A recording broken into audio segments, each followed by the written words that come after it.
Yes, yes. Yeah, I think it's true. Yeah, there is a real because of the way America is, and such a deeply capitalistic country that's committed to capitalism. It requires all of you, all the time, 24/7. It seems to be, well, 24/7 if you let it, right? If you let the machine run you, you can keep going in this rat race. And I think so. There's a sense in which, during the pandemic, well, a lot of people, millions lost their jobs, right? They had to work from home, and still are working from home, still unemployed, all types of, different types of suffering and that are occurring. But even now, as some people have maybe regained their jobs, or some are starting to transition to the office, or maybe some are still staying at home. I think there's a temptation to still, to think of yourself as less, because you're not, well, there's still a temptation to tie or bind our identity to productivity. But that's something that we have got to continually cast before the Lord, right? Yes. Continually cast it before the Lord, because we are valuable, because we belong to God, because we're created by God, and that because God has made us in His image, we are valuable, because He's put that sense of divinity within us. We are valuable because we're human beings, who are able to reflect God's image. We are valuable. We are worth something. We belong. I said this the other day, but we belong to each other. We are in a social contract together. So it matters. What happens to you actually matters. It impacts me. The ways that, we discard people just so easily without giving a second thought. It's just like, oh my goodness, it just speaks to the dehumanization, and the ways that our systems and our productivity actually, if we're not careful, seeks to dehumanize us. And it's something that I think we always have to keep our humanity before us, and reminding ourselves of our intrinsic dignity and worth. And I think it's worth reminding ourselves of that on a daily basis, to be honest, so that we don't get too caught up in this rat race, and and that our worth is it's just not as connected to that when we have a real strong sense of who we are apart from what we do. And that is even in ministry.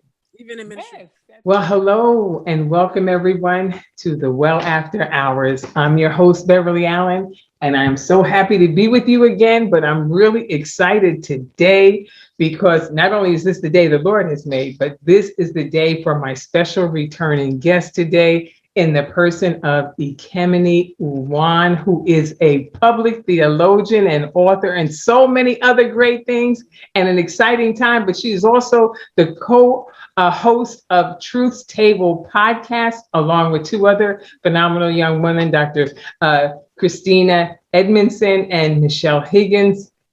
And this is such an exciting time. And I have to welcome Ekemini UWAN. Ekemini, thank you for coming back to the Well. Thank you for having me back. Thank you so much. I am so excited for you all. I mean, you all have been doing such phenomenal things at Truth's Table. And I'm going to tell you, there's a table you want to sit at, it is at Truth's Table, because these women are just, as the young people say, off the chain.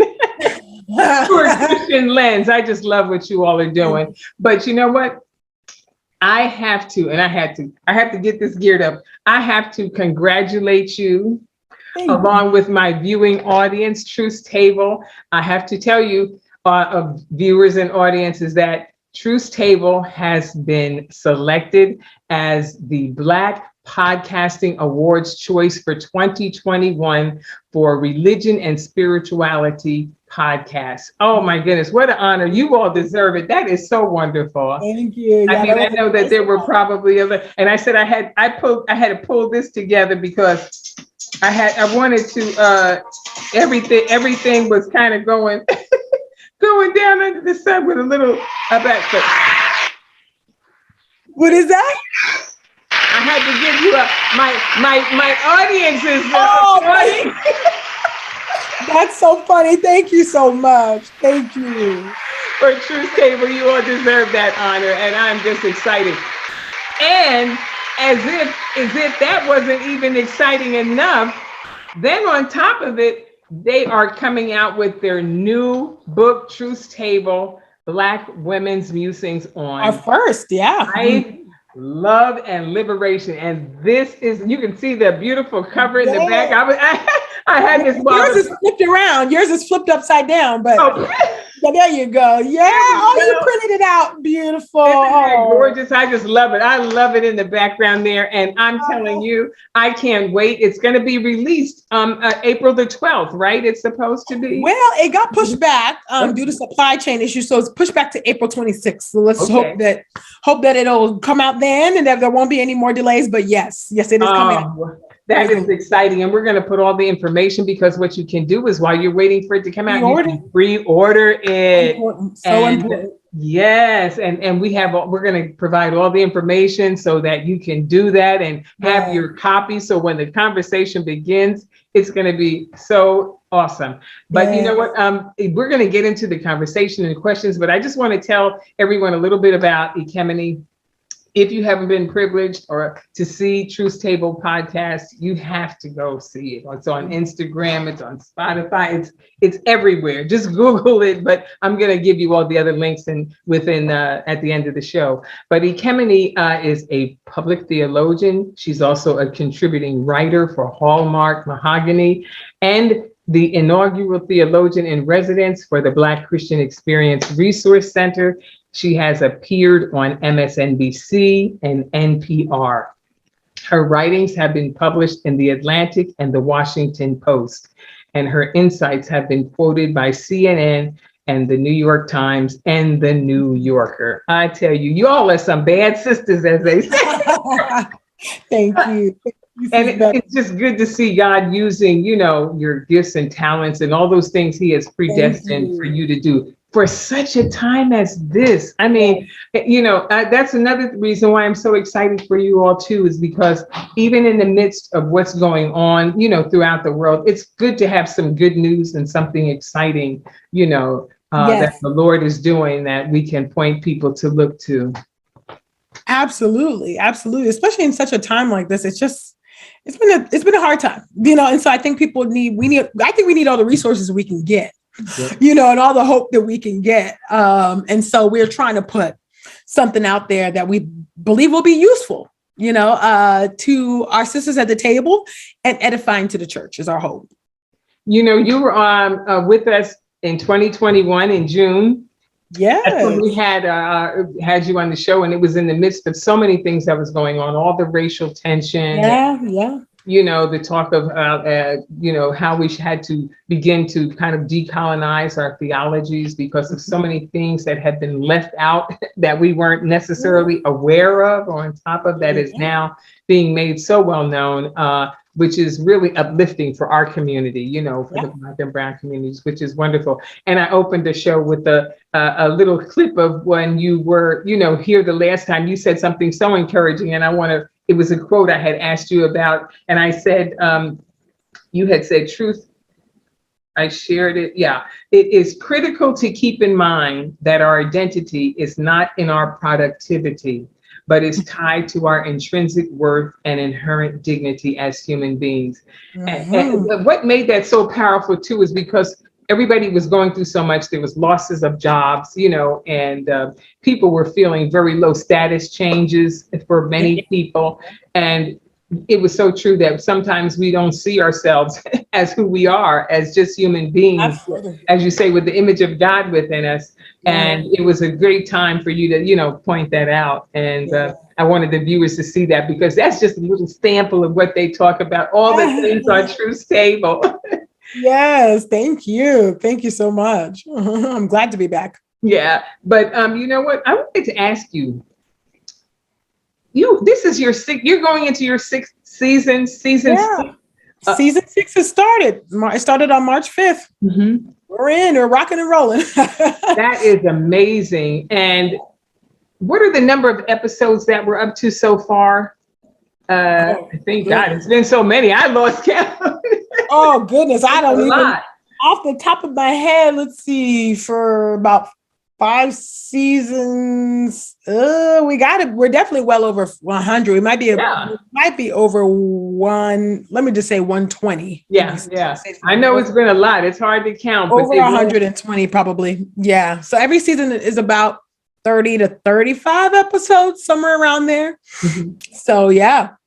That is amazing. And how did you all come together? You all are friends, both you, Christina, and Michelle are friends. How did you all determine, or how were you led, or what was that inner unction that got you to, say, you know what, we need to do something for this? I mean, Truth Table came about because initially it was in the fall of 2016, I believe, that we were at a conference and our now producer sat down we're at lunch and he sat down next to me and said, hey, have you thought about doing a podcast like you by yourself? And I was like, I don't think I would want to have a show, just me pontificating. There's nothing wrong with that. It's just, I don't know that I would want to carry a show in that way, or even if I could, and the desire and the labor. And I was like, I don't know if I can do that. And he's like, well, what about you and Michelle and Christina? And I was like, I was like, okay, that's a very real possibility. And so I just took that to the two of them and asked them, hey, what do y'all think about us starting a podcast with the three of us talking about culture, race, whatever we want to talk about, And and so they came back. I said, think about it, pray about it, get back to me. And they did, and they came back with a yes. And that honestly is how Truth Table was born. That's awesome. And the description that you give, midwives of culture for grace and truth, I thought that was just, Yeah. Too. Yeah, we try to live up to it. I think we do. But yeah. Yeah. Absolutely. So we came up with the tagline, the name for the show, and all of that is us. Creative production, direction of the show, that's us. Yeah. That is amazing. Sometimes people see podcasts and they think it looks easy because, you smooth out, after a while, you smooth out all the little wrinkles and things. They have no idea how much it takes behind the scenes to put together. Oh my goodness. A moment like that, Mode and it's serious. Yeah. It takes a lot of work. It's a lot. We did not know. We did not know either. Okay. So, because none of us were really podcast listeners. We weren't when we started. And truthfully, we still kind of aren't. And so we're just honestly walking by faith and just doing it. And that's so true because, as the Lord leads you to do something, it's like he doesn't give you the whole big picture because probably it would scare you, but he just gets you to take one walk at a time, one step at a time. Absolutely. And you learn as you go, but once you take that faith first step. That's right. Look how many 100 and some odd episodes ago, who would have thought like now that you would have been, winning this wonderful award, and now writing a book. And that was kind of like to my point of asking how you all came together, because now that you have had so many conversations and you all don't shy away from, talking about things that are really meaningful and relevant, and you're so transparent, about all of the conversations and bringing in your guests, how, and it's been such a blessing to so many people. How did that get shaped? Did the episodes help shape your book that's coming out now? Yeah, that's a good question. So, a lot for years, people have been asking us for resources. What are y'all reading? Or for us to dive deeper into the topics that we talk about on the show. And so we were approached to do a book by several publishing houses, actually. And so, and so we were like, okay, well, if we do a book, I guess we would do it based off of, the things that we're passionate about, maybe some things that we talked about on the show, and maybe things that we haven't yet, addressed on the show. And so that's what we do. That's what we did in this book. So some of these topics, we haven't talked about at all. Like, for instance, divorce, or even forgiveness. I don't know that we've actually, we talk about it, repentance and things like that, but we haven't had like a whole episode about that. We have done a 2-parter on colorism, but this is, writing is much different than the podcast. And there's a lot of depth in the podcast, but it's much more weighty in the book, because I write about my experiences there. And so, yeah, we went based off of the topics on the show, but also based off of the things that we are wrestling with, things that we're that are near and dear to our hearts. And that's how we determine what topics we would talk about or write about, I should say. Sorry. Wow. And,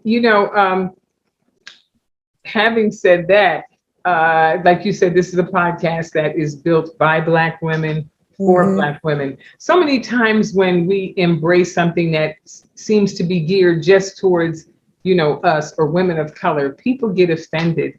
And it's not that we're excluding anyone, from the experience. I mean, as women, yes, we do experience many things, but there's just things Absolutely. that Black women experience that no one else does in the way that we do it, Yes. And have you had any other, comments or questions about like that, like people pointing towards, well, why is it just for, no, you mean from any other cultures? I mean, for the book or for the show, or from the show, because I know that what the show states kind of, culminates in the book as well. Absolutely. Yeah. For the show, here and there, probably initially when we started, not so much anymore. I think people know what time it is. I mean, we do lead out saying this table is built by Black women and for Black women. So welcome to the table, sisters. So we're very clear about our audience. And so initially, I'd say when we launched, we've been out for 5 years now. So initially, for first 1 to 2 years, a little bit, but after that, we haven't heard much of that anymore.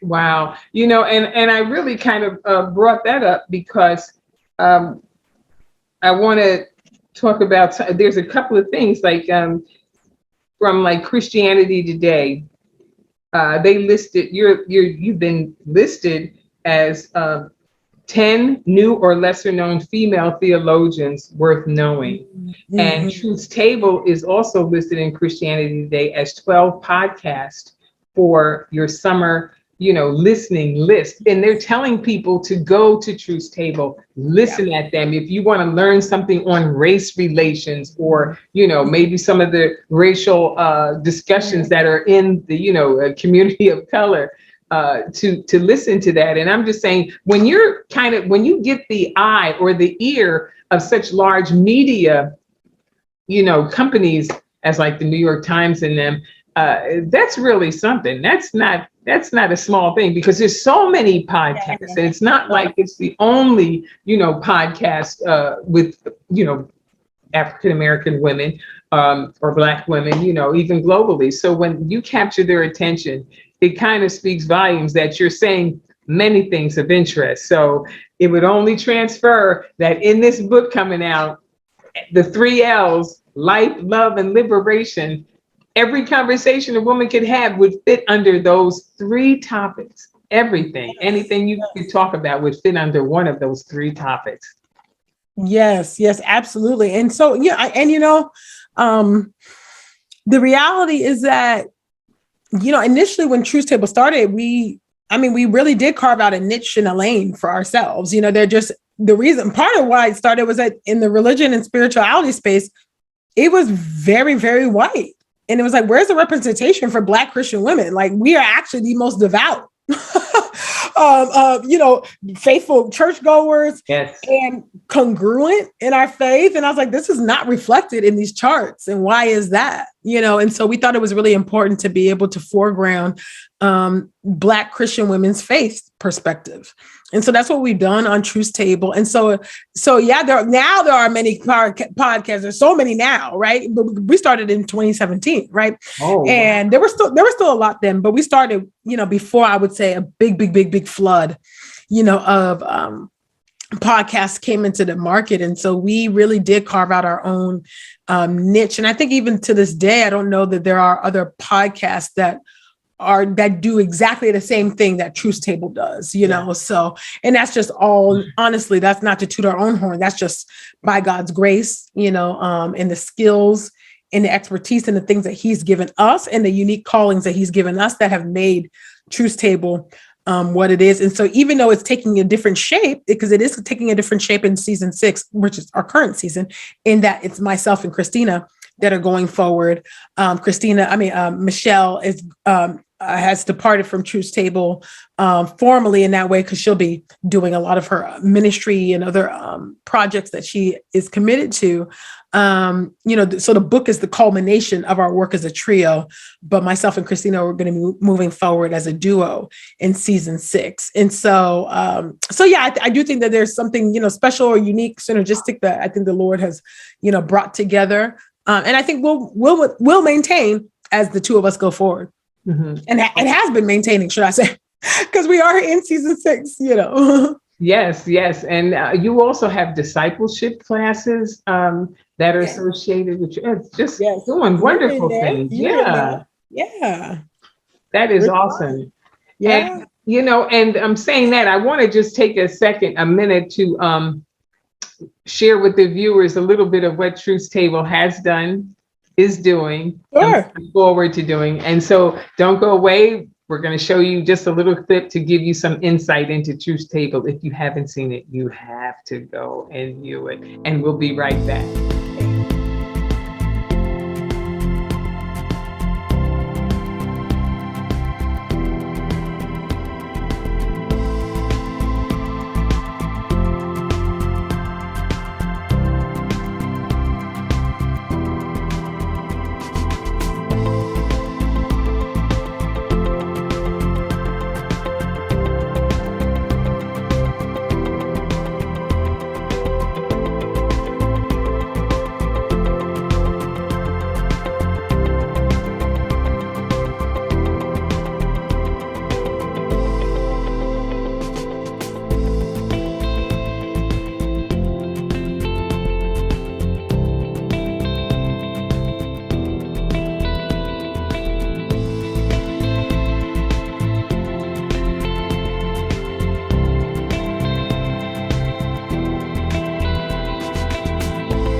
Well, I'm sure you enjoyed that clip that gave you more insight into all that they're doing and the release of the book coming out soon. And so don't forget to please go and pre-order your book, because all the information is there, and that's very helpful. It's really a good thing in a sense to pre-order the books. Doesn't that work for the book that well? You could explain that to the viewers, why it's so absolutely. So yeah, thank you so much, Beverly, for that.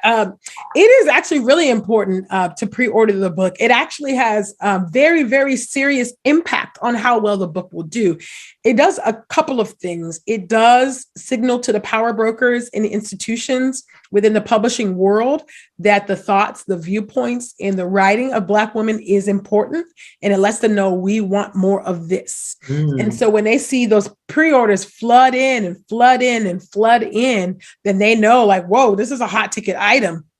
we got to get our hands on, we need to make sure that we're publishing more of these types of books and acquiring more of these books from Black women. So that's really important. And then it just also helps with our sales in that first week. So that helps to shoot us up on those bestseller lists on New York Times and US Today and all USA Today, all these other bestseller lists. It's very, very helpful. And so in addition to pre-ordering, if you've read it or you see it, after you read it, making sure to put a good review. It doesn't even have to be very long. It could just be like, this book really changed my life, or this book really blessed me. That could be the review, so it's a big deal. It really does help. And if you can pre-order it from truthstable.com/book, or you can order it from bookshop.org, which helps to support Black independent owned bookstores, or you can order it big box retailers, Walmart, Target, and Amazon, anywhere books are sold pretty much. So yeah, but pre-ordering is huge. So please pre-order the book. Yes. And there's so much to be said about us all coming together and supporting our sisters in that area, because when you're blessed, we're all blessed. When you open the door for you open the door for others as well. That's true. Absolutely. Yeah. And so by, Truth Table, having phenomenal success, it will help someone else, because like you said, it directs people to look and to say, wow, there is really a market for that. Yes. Get their foot in the door. Yeah. That's right. You're right. So that is so helpful. So the other thing I wanted to talk to you about is, now I think if I understood right, the chapters in the book were laid out. Each of you took certain chapters to write about. How was that process? Yeah, so we have 12 chapters in the book. There's 3 of us, and we did 4 chapters each. And so we did not assign chapters. It was just like, okay, what are the 4, in our book proposal, it was like, okay, what are the 4 topics that y'all want to write about? So there was no set, okay, these are the topics and y'all got to choose. It wasn't like that. It was just, you have 4 chapters you need to write. What do you want to write about? Wow. And so that's different. And that's what we ended up doing. So we selected our topics based off of the things that we're wrestling with, that we figured would resonate with Black women.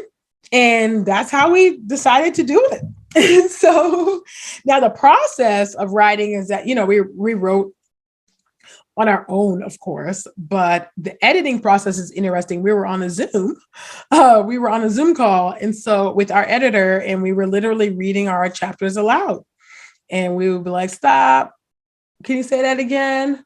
That reads a little awkwardly. Maybe if we move this or put a comma here, or, in real time, or, I wouldn't say that, do you mind deleting that?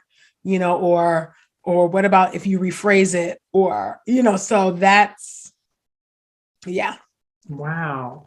And boy, just knowing a couple of the chapters on colorism, that's a huge chord you struck, putting that in there. I think most of us can relate to that on different levels, no matter what side of the shade that you're on. So yeah. And then with a singleness, and then marriage and divorce. I mean, you all have left no stone unturned. Oh my goodness, there's so many stones that there's so many things we could have talked about. But yeah, we tried to cover the gamut there. We tried to cover the gamut. I'm looking, I can't wait to get my copy. I'm just so, I can't wait to get my copy. And as even the viewers had a chance to see in the clip that they saw, the wonderful reviews, by really notable, thank you, scholarly, religious leaders, the religious community backing it up. It just says so much. And I'm so happy to see everybody come together. And I'm looking for a lot of different groups to be started. There's going to be discussion groups. Yeah. My prayer for you is that will happen, because I think that it's going to do so many things on so many levels emotionally, to be able to get people to feel comfortable to actually talk about it with each other, to have chat, because so many things, because of maybe in past how things were presented in the church body, it was very silent. And so now, you can open the book and you have freedom there to actually address that's it. true. Yeah, you're right. And to speak about it. So I think that's going to help many people. It's going to be a blessing to many women. So, And, and another chapter that I wanted to ask you about that you dealt with was on diaspora dreams. yeah. Can you just give us a little bit of that? What are your diaspora dreams? Ooh, that one. Oh boy. Yeah, diaspora dreams are my goodness, that's probably my favorite chapter that I wrote. Wow. It's the one that makes me most emotional. But yeah, in that one, I'm writing about the reunification of our people, of Black folks who have been impacted by this transatlantic slave trade, who've been impacted by the colonialism, who have been, separated by those evil forces and evil systems, who have had emotional, I'd say, and psychological distances from one another. So Africans between African Americans between Caribbeans, Africans, all these ideologies that were meant to keep us apart, and meant to make us suspicious, of one another.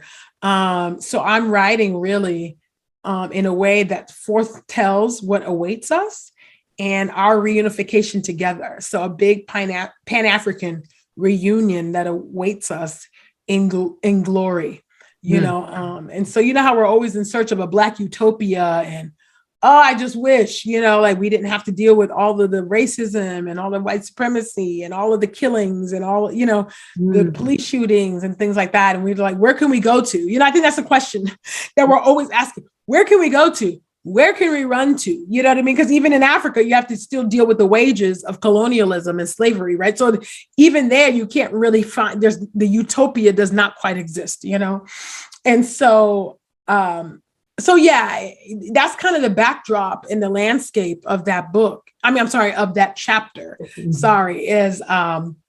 Is that yearning for that Black utopia, and what that will look like, and that for us as believers is glory, together with God and with each other. And so, I think, that is so powerful, and I think it's not only going to be informative, it's going to be kind of educational, it's going to just make us think even more about that, because nobody even thinks about hardly dreaming anymore, because you're so in the now, trying to make it, trying to survive, Absolutely. That even having conversations to steer your mind in that direction gives you hope, It brings you a deeper hope, that you can have right here in this present world, what I mean, to look forward to. And so, and especially like for believers, it's all done through, the Christian lens, whether it's Truth Table or, the book. And it's to me, it's just outstanding. So merit worthy that you all have done that. And so as you moving forward, now that this is done, people are going to be like, once you open the door, it's like more. I think now that you have finished this, I think you will have to think of another volume. Oh boy, we actually do have some ideas on what we might want to do next, but let's get through this one. My goodness, it's a lot of work to launch a book into the world. Our friends have told us, but they didn't really tell us all the nitty gritty. I was like, my goodness, y'all didn't tell me, but yeah, we do have, me, myself and Christina have been kicking around some ideas, but like, oh, okay. I think we have an idea on how we want that to, what we want that to look like.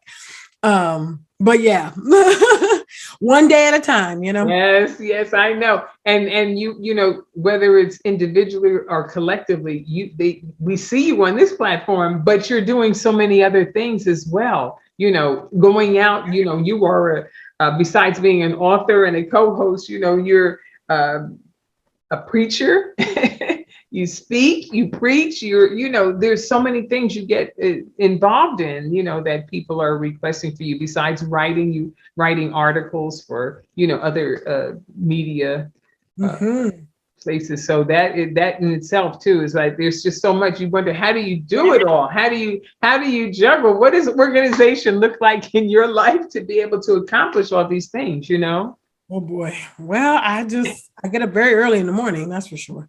And I do my workout and then I pray. I don't, it's just every day I just try to make sure I'm taking care of the priorities, making sure that I'm checking with the production team, making sure contracts and things are signed for ads, like what are the priorities, making sure I've got an episode recorded for the audio Bible, Get in the Word with Truth Table, where we read the word every day in a year. And so like when I'm done with this, I actually have to record one day's reading, so I was like, oh, I got to do that. And so it's like trying to prioritize, like, okay, what are the deadlines? What are the hard deadlines? What are the things that can wait a little bit?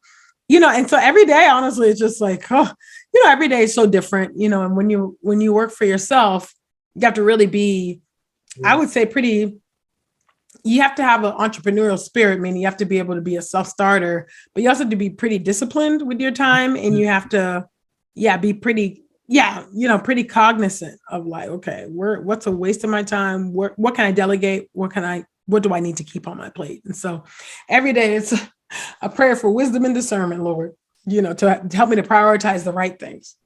Because sometimes you miss it. Yeah, that's so true. You're bogged down with email all day. Email is important. But sometimes it's just like, oh boy, let me take a break from that. Let me go do some recording. Let me take a break from that. Let me go do some writing. It's a never-ending battle sometimes. Juggling act. But you know what? That's why, you're winning awards, and that's why, because it does take work. It's not an easy job. And I'm glad you expressed that, because, many people are trying to get into things. And as you even said, oh, they didn't tell me it was going to be like this. I know. Nobody write a book. But I'm like, they didn't, I promise they didn't really tell us about this part. I was like, my goodness, this is a lot of work. But it's like the Lord puts things in your heart, and he doesn't show you the whole big picture. He just like, come walk with me through this. I'm gonna walk with you through it. And you just have to go. And you never know, you don't see what's gonna happen. You're just in obedience. And from obedience, look what the Lord brings forward. Oh yeah. Obedience. So important. I know people don't like to preach on that no more, but it's important. It really does matter. And so, and we want to glorify God. If we love God, then we should want to glorify God. And you don't know how he's going to use it. You know what I mean? There's a reason why he has you do these things, while it's nice and you get accolades, but there's somebody's hand that this book has to get in the hands of. Yes. There's somebody that has to be reached. And sometimes it's not always on the podcast, it's through a book. And I even said that I ordered an extra book because I want to give one to someone. So, to be able to gift somebody, a book like this. Oh, thank you. Is awesome as well, too. So, because I truly believe that it's going to be a blessing. And so, for anybody else who's just getting into this, starting up, is there anything you would like to tell them? You mean with writing or listen, you're doing it all. Anything you want to hit on is fine. I mean, with writing the book, with doing the podcast, because as you said, now there's so many podcasts, and the wonderful thing about it, I guess, you can go throughout the world, and there's so many people who can see it. But if for anybody who's feeling like maybe the Lord is directing them to do something, even though it may not be in the way that you're doing it, but they feel like there's a call to do something. My advice, honestly, is to pray and seek the Lord and ask God what it is that God has called you to do. What are the things that you're passionate about? What are the causes and things that you, that are near and dear to your heart? What are the things that keep you up at night? And then ask people to confirm your gifts and your callings, and then I think that's a step in the right direction, because that gets you closer to what God has called you to, what you have a burden for, what God placed it there for a reason. And then when you know what that is, then you know how, then I believe the Lord begins to reveal how that purpose is supposed to be made manifest. You see, so for me, my passions were around justice, Black women, Black people, period. So, right. So anti-Black racism, things like that. But and then God had called me into a public calling. That is not what I planned. That was not what I desired. Now that's just not me, meaning that's not something I would go and self-select. I just wouldn't have chosen that at all. I would have gotten a regular 9-to-5 and taught women the Bible at my church and keep it moving. That's what I did before seminary. That's what I wanted to do after. And that's not what the Lord had for me, you know? So you got to keep an open hand with the Lord and walk in obedience. I know it can be very hard sometimes, and it can be very scary. It's very, very scary sometimes. But yeah, my admonition or encouragement would be, you know, to seek out your purpose. And then I think then the Lord will begin to reveal how your purpose is supposed to be made manifest. For me, it was because I'm public. It worked out through writing. It worked out through speaking, podcasting, writing a book, and things like that. I did not know that's what God had in store. I didn't even know that I had the ability to really write well until seminary. So when I was in my early 30s, so I just didn't know. So hey, you know, there's some late blooming gifts, you know, so it's never too late. As long as you have breath in your body, God can use you. So just yield to the Spirit. Amen, amen, amen to that. I tell you, Yeah. well, that is most encouraging. Yeah. I say that at the often is that it doesn't matter the age or the stage. If God is calling you to do it, just follow Him, because He That's knows. right. He knows. Yes, absolutely, absolutely, He does. And as I say, as the older generation, my generation used to say, I'm gonna run on and see what the end is going to be. And you know, it's like what I feel like. I got to know what's going to happen. I got to know what God wants to do. Yes, you got to know. I know. That's how we feel. It's like, but we on a need to know basis with God. He tells us when we need to know. I know we don't like that all the time, but hey, that's for our good sometimes. Because if He shows us too much, we get scared and we'll clam up. We won't want to do it. We'll run the other way, you know? So yeah. That's true. On this journey, let me ask you this very quickly before we, begin to close out. Has there been anything that has scared you the most? About the book or being on? Just whatever whatever in any area that the Lord has called you to go into, then when He's used you at any particular time that was scary. I mean, I know we get nervous about things. Something that was scary. Well, I was very, very, I was terrified when I was, I've been terrified several times, actually. I was terrified going into seminary, because I didn't know why God was calling me into seminary. I was terrified coming out of seminary because I was like, God, what do you want me to do with this degree? What am I supposed to do? And when there wasn't a clear path, that was terrifying. I really had to walk by faith and really, really take to heart that man does not live on bread alone, but by every word that proceeds from the mouth of the Lord. It's been really lean years, to be quite honest. And so yeah, it was scary. It was scary just walking out there and just be like, okay, God, is this what I'm going to do? Just speak and write and do these things that don't pay a lot of money. Am I going to do that? For all of these years? What, do you have some other plan? Do you got a healthcare plan? What we doing?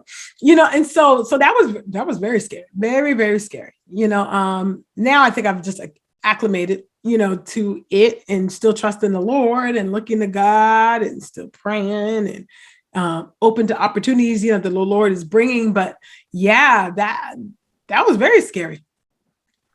That was very scary. Just stepping out on faith, not knowing wait, what's going to happen? Because I had applied to jobs, back in the career that I had prior to this. I had applied for to go back into corporate type of sales, and I was getting no bites. I had strong numbers. I had strong resume. I had everything, but there were no bites. I could not get a job. And I'm like, what is going on? Back in 2016. Because I remember being in preparation to graduate, because I started seminary in 2012 and no bites. And I was like, what's going on, Lord? What are we going to do? So yeah, that was definitely scary. That was scary. But the Lord has been faithful and has provided. And yeah, he's been faithful to me for sure. Wow. And you know what? That takes faith. And especially this period that we went through, COVID and all, and pivoting, right? And changing, and my ministry has pivoted significantly. I don't talk about the things I used to talk about anymore. I'm like, okay, well, I've already said what I need to say. So I don't really do anti-racism like that anymore. I mean, obviously it's a lifestyle, it's a philosophy and a belief. That's definitely, but, and because of the gospel, definitely, but yeah, that's not necessarily what I do anymore now, so it's walking by faith and not by sight. It is not for the faint of heart. I'm telling you, following God is not for the faint of heart. But the reward is so much bigger. Oh my goodness, and you know what? That's why I say people look at sometimes and they say, oh, they see you on this platform, and when you're before, maybe larger numbers of people, and they don't understand that it didn't start out that way. Nope, not at all. Not at all. Not even a little bit. Not even close. Mm-hmm. Mm-hmm. So, I mean, there's just so much to that talk about walking by faith. When the Lord says, count up the cost before count up the cost first, Yeah. But he'll pay you back real good. Absolutely. He will definitely pay you back real good. And so thank you so much for just sharing that, for sharing today. It's just been, as always, bringing you here has always been refreshing. Coming to the well, we get refreshed, we get uplifted just hearing you. So I thank you for your time, for being here. I don't know if there's any other closing remarks that you'd like to give. Okay, well, thank you so much, Sis Beverly, for having me.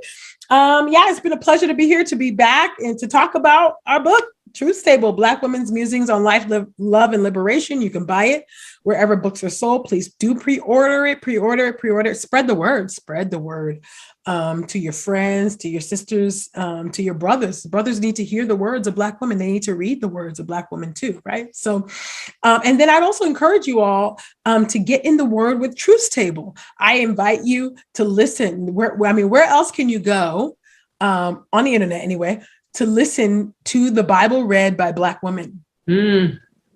I'll wait, because I don't think you're gonna have a response for that. So you, even in some churches, you won't hear Black women reading the word. So get in the word with Truth Table, daily audio Bible podcast read by myself and my ministry partner, Dr. Christina Edmondson. We are reading through the Bible in a year. And so we are on maybe day 100 or close to that, but your day one starts when you hit play. So you can binge listen. Each episode is no longer than 20 minutes. So we read and we pray at the end of each episode. So it's a great way to start your day or end your day, listening to the word before you go to sleep. A lot of people like to listen with their children and family. And so you can listen wherever you like to listen to your podcasts. And then, I just want to say thank you. You can also follow me on Instagram at Sistah Theology, on Twitter at Sistah_theology, and Facebook at Sistah Theology as well. So thank you so much. And of course, my website is systematictheology.com, SISTAMATICTHEOLOGY.com. If you wanted to book me or read my writings or watch some of my interviews or just browse around. And you could also pre-order the book on my website too. So yeah, thank you. Well, that's wonderful. Well, thank the Lord. I appreciate this, appreciate your time being here. And I hope to see you again at the next project, whatever is going on. I hope to catch you. Maybe you'll be at Courageous Conversations this year. Are you going to be there? Yeah, I think I haven't gotten any info on it yet, but I would imagine that I would be there, God willing. So let's see what the Lord will do. Yes, yes, yes. Well, thank you so much, Ekemini, and I wish you Godspeed and all the blessings and added strength, bodily and spiritually, as you continue to follow the Lord's glory cloud in your life. And viewers, thank you so much for being with us on the Well After Hours. As I told you, listen, every week we have a wonderful conversation with an amazing guest. And today has just been amazing. And thank you. And don't forget, I'm going to keep reminding you and sharing Truth Table's book on Black women's musings of life. Come on now, love and liberation. So listen, we'll look for you until then next week at the Well. God bless you and stay well. Bye.